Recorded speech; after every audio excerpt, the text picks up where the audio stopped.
మోక్షం లభించాలి అంటే ఏంటి? దేని నుంచి మోక్షం లభించాలి? మోక్షం అంటే ఇప్పుడు చెప్పేదాని గురించి ఏమంటారంటే, ఒకప్పుడు ఆ పదం ఆడేవారు, ఇప్పుడు ఆ పదం ఆడలేదు.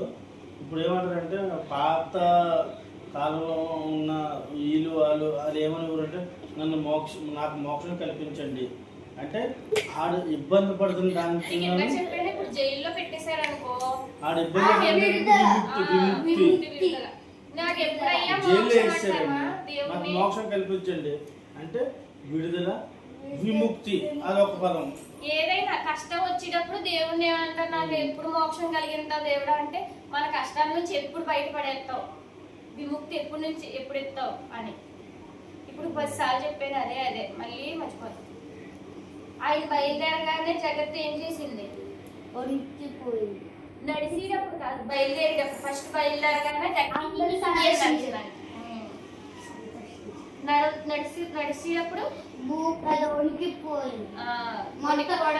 కనిపించడం.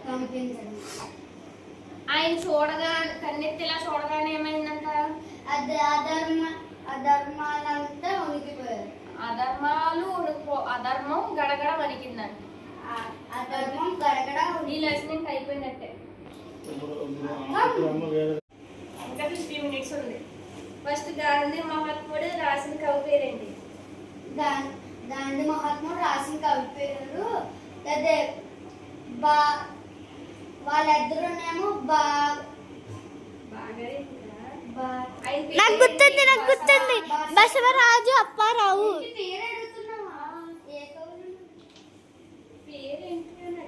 పేరైతే బసవరాజు అప్పారావు. ఆయన ఎలా రాస్తాడు రచనలు? ఎలాంటి రచనలు రాస్తాడు? గీతకర్త అంటే పాటల రూపంలో రాస్తాడని చెప్పాను కదా. భావకవి చెప్పుకో ఇందాక అడిగింది.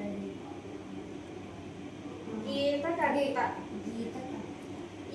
ఈ అలా గుర్తించుకోకపోయినా ఆయన గీతం అంటే ఏంటి? గీత కవి పాటల రూపంలో చెప్తాడు అనమాట. ఏ చెప్పాలనుకున్నా. నీకు చెప్పాను కదా ఇందాక, కొమరం భీముడిది చెప్పానా? వాడు కొమరం భీముడు ఫస్ట్ అందరూ సైలెంట్ గా ఉంటారు, పాటలో పాడగానే అందరూ ఎలాగ ఈ అని రెచ్చిపోయి వచ్చేస్తారు చూడు, అన్నమాట. ఈ పాటలు ఎలాంటి ఏ టైంలో ఉపయోగపడ్డాయి?